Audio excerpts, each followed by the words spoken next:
नमस्कार, मैं मनीष स्वागत करता हूं आपको अपने इस YouTube चैनल पे। दोस्तों, रेलवे का जो रिजल्ट है उसकी तैयारी हो रही है। कहने का मतलब ये है कि जो आपका रिजल्ट है, देखिए ये जो पेपर कटिंग है वो कल का है और आज का जो एक पेपर है कटिंग है, यहाँ पे देखिएगा नवज्योति में लिखा हुआ है, यानी कि अजमेर से प्रकाशित होने वाले नवज्योति में लिखा हुआ है ये जो आपका एनटीपीसी भर्ती परीक्षा का परिणाम है वो इसी माह जारी होगा। ऐसा रेलवे अधिकारी कह रहे हैं, जैसा कि इस आर्टिकल में लिखा हुआ है कि इसी माह जारी होगा। यहाँ पे देखिएगा रेलवे अधिकारी के अनुसार। तो अगर ये सही है कि इसी माह जारी होगा तो अच्छी खबर ये हो सकती है कि आपका जो एग्ज़ाम है वो दिसंबर के लास्ट तक फिनिश हो सकती है। कहने का मतलब ये है कि अगर ऐसा होता है तो इसी माह जारी होती है तो, क्योंकि ज़्यादा समय लगेगा नहीं, क्योंकि इतना यहाँ पे स्टूडेंट हो गए नहीं। तमाम चीज़ों पे हम बात करेंगे। इससे पहले वीडियो शुरू हो, अगर आप रेलवे के एनटीपीसी सीबीटी 2 की तैयारी कर रहे हैं या एसएससी जीडी की तैयारी कर रहे हैं, लेखपाल की तैयारी कर रहे हैं, कोई भी एग्ज़ाम की इंडिया की तैयारी कर रहे हैं, आपको 14 महीने का पास जो कि 12 महीने का हुआ करता था उसको 14 महीने कर दिया गया है। 399 उसका प्राइस है, टेक्स्ट बुक का है, ठीक है। लेकिन अगर आप इसमें coupon code ER Manish use करते हैं तो इसमें आपको 119 का डिस्काउंट मिल जाएगा। मतलब कि आप 14 महीनों तक कोई भी एग्ज़ाम का यहाँ पे आप मॉक टेस्ट लगा सकते हैं। मॉक टेस्ट काफ़ी स्टैंडर्ड है तो काफ़ी आपको हेल्पफुल होगा अपने प्रिपरेशन में। नीचे डिस्क्रिप्शन बॉक्स में भी लिंक दिया हुआ है, कमेंट बॉक्स में भी पिन कर दिया गया है, एक बार जरूर विजिट कर लीजिएगा। बात कर लेते हैं इस आर्टिकल की जो कि आज के कांस नवज्योति अजमेर की तरफ से ये प्रकाशित हुआ है। देखिएगा यहाँ पे दे रखा है, देखिएगा रेलवे भर्ती बोर्ड की ओर से एनटीपीसी भर्ती परीक्षा का परिणाम इसी माह जारी कर दिया जाएगा। प्रथम चरण में उत्तीर्ण रहने वाले अभ्यर्थी का second stage computer based test होगा। बोर्ड की ओर से लगभग 35,000 पदों के लिए कंप्यूटर आधारित परीक्षा सीबीटी 1 आयोजित की गई थी। परीक्षा में लगभग 1.25 करोड़ जो अभ्यर्थी हैं वो शामिल हुए थे।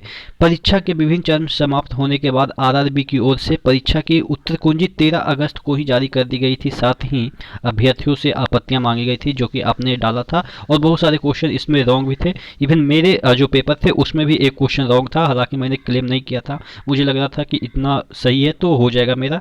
बाद में जब देखा तो एक था कि एक क्वेश्चन ही आरआरबी का रॉन्ग था, तो हो सकता है मुझे भी बोनस मिल जाए क्योंकि और भी जो लोग हैं वो क्लेम तो किए ही होंगे। चलिए आगे देख लेते हैं। साथ ही अभ्यर्थियों से आपत्ति मांगी गई थी। 31 अगस्त तक आपत्तियां दर्ज करने का समय सीमा थी।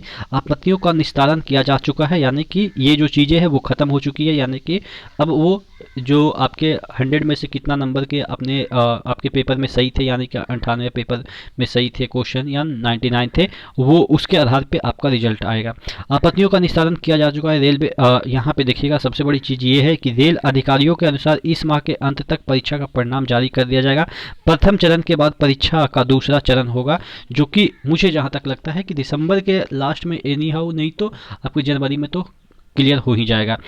ये था आपके एनटीपीसी के संदर्भ में। एक और आर्टिकल कल ही छपा हुआ था, यहाँ पे देखिएगा ये इंदौर से प्रकाशित होने वाले पेपर में ये छपा हुआ था। रेलवे का रिजल्ट तैयार, 30,000 से ज़्यादा पदों के लिए हुई थी परीक्षा। हालांकि यहाँ पे आपको भी पता है कि न्यूज़पेपर वाले का थोड़ा सा यहाँ पे दिक्कत होता है कि उनको प्रॉपर खबर नहीं होती है। यहाँ पे आपको ये पता है कि 35 के अराउंड है, यानी कि 35,000 के अराउंड है, और यहाँ पे ये लिख रहे हैं 30,000। तो थोड़ा सा यहाँ पे इनको थोड़ा सा यहाँ पे मतलब कि जांच पड़ताल करके लिखना था। यहाँ पे देखते हैं क्या लिखा हुआ है। रेलवे की 30,000 से ज़्यादा पदों पर भर्ती, यहाँ पे मैं आपको बताता हूँ 30,000 से ज़्यादा पदों पर भर्ती के लिए हुई बड़ी एग्ज़ाम के लिए रिजल्ट बोर्ड की आधिकारिक वेबसाइट, यहाँ पे ये जो इसके रीजनल वेबसाइट है, यानी कि रेलवे के जो रीजनल वेबसाइट है इंदौर के रिस्पेक्ट में हम बात करें तो जल्द ही रिलीज कर दिया जाएगा। और यहाँ पे कैंडिडेट अपने रजिस्ट्रेशन नंबर, दूसरे लॉगिन डिटेल की मदद से वेबसाइट पे लॉगिन कर अपना स्कोर कार्ड डाउनलोड करेंगे। मतलब कि ये सब चीज़ें, तमाम जो चीज़ें हैं वो तो आपको पता ही रहता है कि कैसे कैसे डाउनलोड करना है, कितने भाषा में एग्ज़ाम हुआ था, किन पदों के लिए एग्ज़ाम हुआ था, ये सब चीज़ें दे रखी है। तो टोटल कहने का मतलब ये है कि अभी आपको जो एग्ज़ाम है सीबीटी 2 का वो जो है वो निकट फ्यूचर में देखने को मिल सकती है। और जैसा कि मैं हमेशा से कहता रहा हूँ, मतलब कि ये मैं शायद आपको लगता होगा कि ये फेक रहा होगा, लेकिन मैं हमेशा से कहता रहा हूँ कि जितने भी यूट्यूब में आपको बताए होंगे कि मैं हमेशा से CBT 2 के पक्ष में रहा हूँ कि ये पहले होगा, क्योंकि कंडीशन उस तरीके का बन रहा है। देखिए CBT 2 इसलिए मैं बोल रहा था कि पहले होगा, क्योंकि जो ग्रुप डी है वो जो वैकेंसी है इसके बाद की वैकेंसी है, तो इसका प्रोसेस आप जानते हैं कि बहुत मतलब कि तेज़ी से होने वाला है, क्योंकि ग्रुप डी ऑलरेडी एक ग्रुप डी इन इस दरमियान वो ज्वाइन करवा लिया है।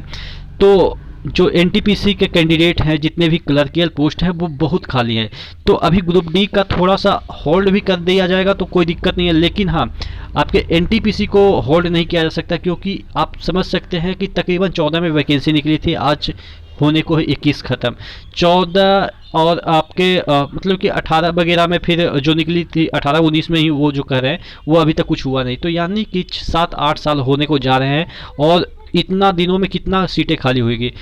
आप देखेंगे कि 65,000 ग्रुप डी में वैकेंसियाँ निकाल के थोड़ा सा फिल करने की कोशिश की, हालांकि उसमें भी वैकेंसियाँ खाली है। ऐसा नहीं कर रहा हूँ कि उसका एग्ज़ाम नहीं होना चाहिए या लेट होना चाहिए, लेकिन हम कंपेयर करें तो आपका इसकी जो चांसेस थी वो ज़्यादा थे कि आपका NTPC का जो एग्ज़ाम है वो पहले होगा। NTPC CBT 2 का एग्ज़ाम वो अलग बात है कि अभी दोनों में से कोई डिसाइड नहीं हुआ कि कब एग्ज़ाम होगा, लेकिन आप इस तरीके की जो चीज़ें हैं उसको एनालाइज कर सकते हैं कि कौन सा एग्ज़ाम पहले होगा। ठीक है। और हाँ, एक चीज़ आप ध्यान रखिएगा कि आपका कुछ ही दिनों में हो सकता है कि एक प्रोटेस्ट हो आपके ग्रुप डी के रिगार्डिंग, तो थोड़ा सा तैयार रहिएगा। जब भी कोई इन्फॉर्मेशन मेरे पास आती है मैं आपको शेयर कर दूंगा। ग्रुप वगैरह बनना चालू हो गई है, टीचर से बात होना चालू हो गई है, अंदर चीज़ें चल रही है, लेकिन जैसे ही ये चीज़ें मतलब कि ऑर्गेनाइज हो जाती है उसके बाद आपको इन्फॉर्म कर दिया जाएगा। तो सबसे बड़ी खबर यही है कि आपका जो CBT 1 है वो जो रिजल्ट है, सबसे पहले आपके नंबर आएंगे, उसके बाद कट ऑफ आएंगे। और कट ऑफ मैंने बता ही दिया है कि इतना नंबर के देखिए कट ऑफ के वीडियो बहुत सारे आपको मिले जाएंगे। जितने भी यूट्यूब चैनल हैं लगभग जो रेलवे के रिगार्डिंग वीडियो बनाते हैं, लगभग सभी चैनल पे आपको कट ऑफ के वीडियो मिल जाएंगे। और मैंने भी बताया है कि अराउंड आपके 65 और ये आपके 45 के बीच है। क्योंकि ये देखिए इतना वेरिएशन मैं क्यों कर रहा हूँ, 20-20 नंबर का क्यों वेरिएशन रख रहा हूँ, क्योंकि बहुत सारे जो शिफ्ट है वो टफ भी आए थे, बहुत सारे इजी भी आए थे। तो कहीं 65 तो मैं मैक्सिमम रखा हूँ, 62-63 में भी हो जाएगा। और कहीं 45 इसलिए रखा हूँ क्योंकि उस शिफ्ट में इतने हार्ड क्वेश्चन आ गए थे कि लोग अटेम्प्ट ही 54-55 किए होंगे। तो इस वजह से देखिए कट ऑफ में वेरिएशन ये मैं इसलिए रखा हूँ क्योंकि यहाँ पे एग्ज़ाम इतना सारा हुआ है, इतना शिफ्ट में हुआ है, तो वेरिएशन तो देखने को मिलेगा। और नॉर्मलाइजेशन में भी वेरिएशन थोड़ा बहुत अच्छा खासा देखने को मिलेगा। तो अच्छी खबर ये है कि आपका NTPC का इस महीने के लास्ट में, जो कि आप जान रहे हैं कि अभी तो आधा ही गुजरा है, 15 दिन के अराउंड में आपको NTPC CBT 1 का रिजल्ट देखने को मिल जाएगा। आशा करते हैं जितने भी लोग इस चैनल को देख रहे हैं, इस वीडियो को देख रहे हैं, वो ज़रूर सिलेक्ट होंगे और CBT 2 में भी अच्छा स्कोर करेंगे। उसके लिए जो मैं सेकंड चैनल स्टडी विथ यार मनीष 2.0 है उस पर रोजाना क्विजेज कराता हूं। तो अगर आप सीरियस हैं CBT 2 के लिए तो आप वहां पे जुड़ सकते हैं। कोई चीज़ें नहीं है वहां पे, सिर्फ और सिर्फ आपको आधा घंटे में तकरीबन 30 मिनट में कम से कम तो 40 क्वेश्चन 50 क्वेश्चन करवाते हैं और चुनिंदा क्वेश्चन कराते हैं जो कि मुझे खुद पढ़ना चाहिए, वही वाला क्वेश्चन कराते हैं। बकचोदी वहाँ पर बिल्कुल नहीं होती है। कहने का मतलब ये है कि सीरियस कैंडिडेट अगर है तो आप ज्वाइन कर सकते हैं, नहीं तो आप कहीं से भी पढ़ रहे हैं आप सीरियस होकर पढ़ते रहिएगा। ठीक है, क्योंकि CBT 2 थोड़ा सा आपको तगड़ा देखने को मिलेगा फाइट वहाँ पे। तो नेक्स्ट वीडियो मिलते हैं, और चैनल पे नए हैं तो सब्सक्राइब कर लीजिएगा। वीडियो अच्छी लगी तो लाइक कर लीजिएगा, कोई भी बात नहीं। अगर नहीं अच्छी लगी तो डिसलाइक भी कर सकते हैं, क्योंकि वो भी ऑप्शन आपके पास होता है। ठीक है, तो नेक्स्ट वीडियो मिलते हैं, और कोई क्वेरी वगैरह होगा तो कमेंट कर दीजिएगा। नेक्स्ट वीडियो मिले, तब तक के लिए धन्यवाद।